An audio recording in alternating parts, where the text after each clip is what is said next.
Baik, kali ini saya akan menerangkan materi berikutnya, yaitu mengenai persamaan diferensial biasa orde 1.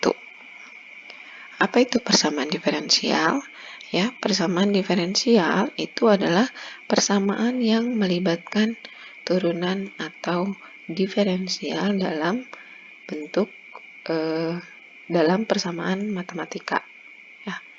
Nah, kalau kalian ingat, turunan itu biasanya dituliskan notasinya seperti ini ya, dy per dx, atau notasi lainnya adalah y aksen. Kalau ordenya lebih tinggi, dituliskan seperti ini, dy kuadrat y per dx kuadrat, atau notasi lainnya seperti ini ya, y double aksen kalau turunan ketiga. Nah, ini persamaan yang mengandung turunan atau diferensial dalam suatu persamaan matematika itu disebut sebagai persamaan diferensial. Persamaan diferensial itu ada dua ya. Yang pertama adalah persamaan diferensial biasa dan persamaan diferensial parsial. Lalu apa bedanya persamaan diferensial biasa dan persamaan diferensial parsial? Nah, kalau di persamaan diferensial biasa itu fungsinya hanya mengandung satu peubah.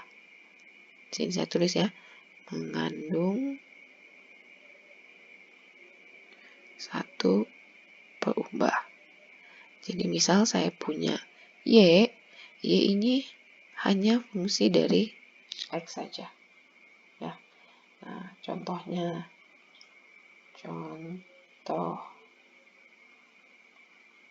misalnya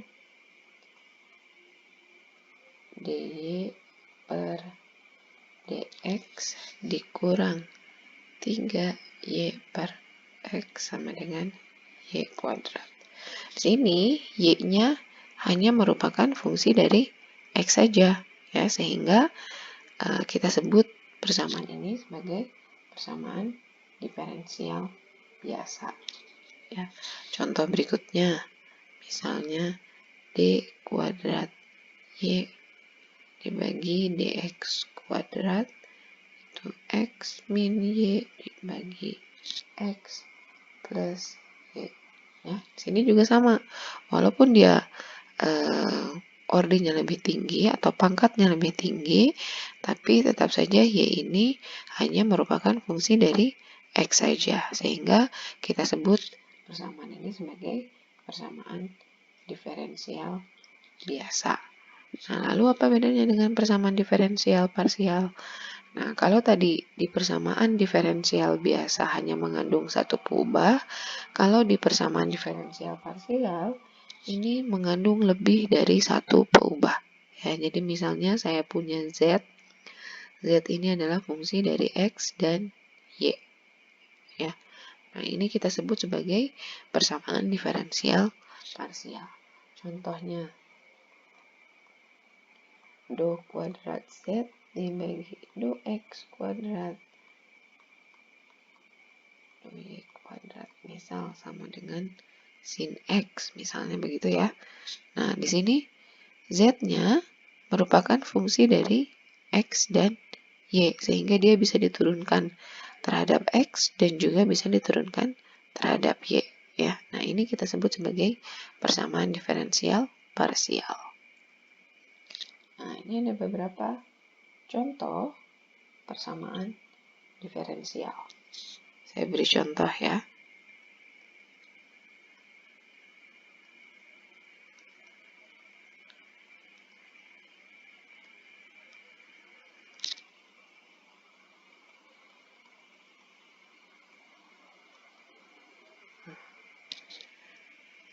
Ini adalah contoh persamaan diferensial karena dia di sini mengandung turunan ya, ada y double aksen dan y aksen. Jelas dia merupakan persamaan diferensial. Nah, kita lihat lagi, apakah persamaan diferensial ini persamaan diferensial biasa ataukah parsial? Nah, kalau kita lihat di sini, y-nya ini hanya merupakan fungsi dari x saja. Maka di sini kita sebut dia sebagai persamaan diferensial biasa. Nah, lalu ada yang kita kenal sebagai orde, ya. Kita sebut sebagai orde. Orde itu adalah pangkat tertinggi dari bentuk diferensialnya. Jadi kalau di sini ada y double aksen, ya, atau bentuk lainnya kita tulis sebagai d kuadrat y per dx kuadrat, ya.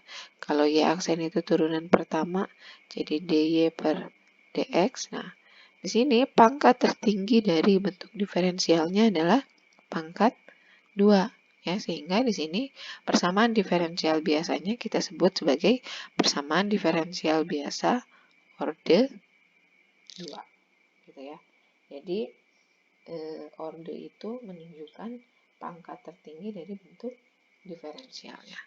Contoh berikutnya, misal saya punya persamaan seperti ini.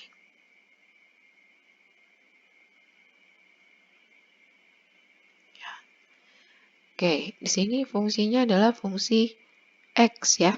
X ini merupakan fungsi dari Y, ya.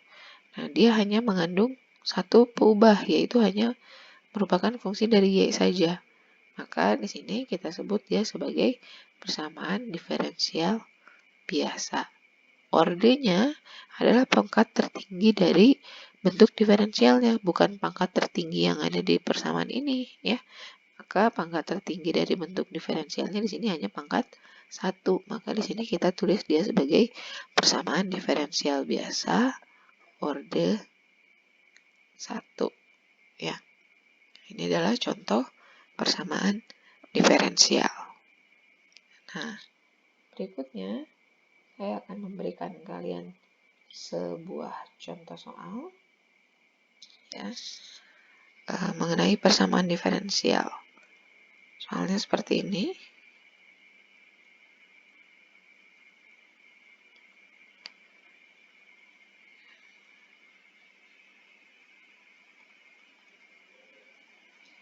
Ya.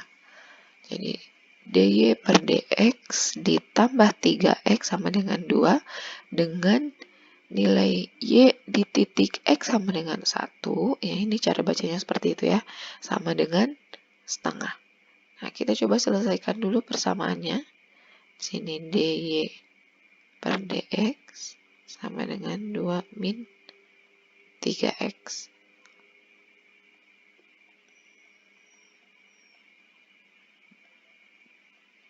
Ya. Nah, untuk mendapatkan y, maka di sini tinggal kita integralkan kedua ruas, ya. Sehingga didapatkan y plus C1, ya, karena ini merupakan integral tak tentu. Kemudian di sini 2x min 3 per 2x kuadrat ditambah konstanta 2, ya. Atau konstanta 1 dan 2-nya saya satukan di bagian ruas kanan, sehingga bisa ditulis seperti ini. Ya.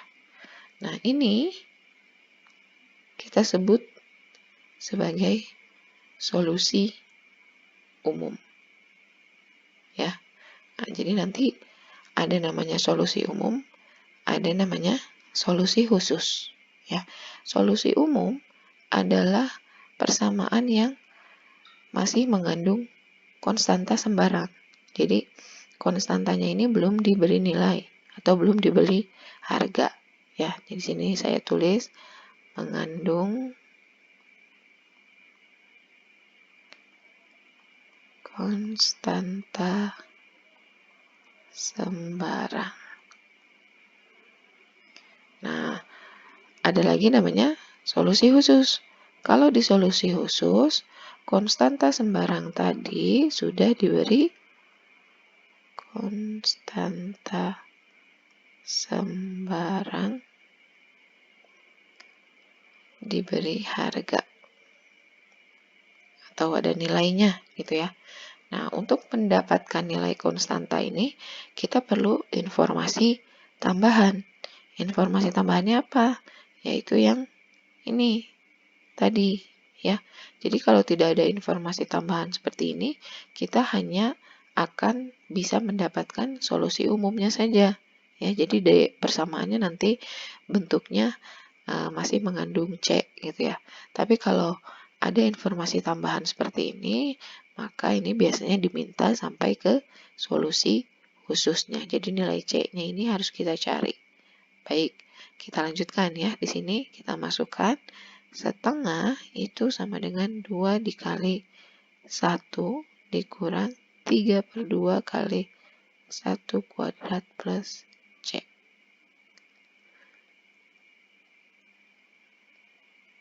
Atau setengah, 2 itu 4/2 ya, 4 kurang 3 berarti setengah.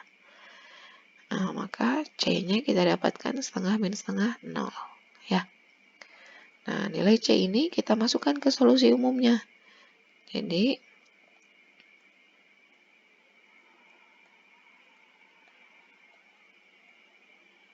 nol ya.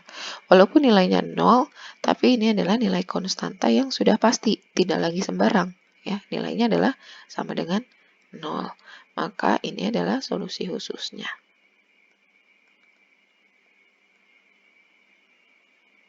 Ya. Ini adalah solusi khususnya. Baik. Ini mengenai sedikit review mengenai pengertian persamaan diferensial. Sub materi selanjutnya akan saya jelaskan di video berikutnya.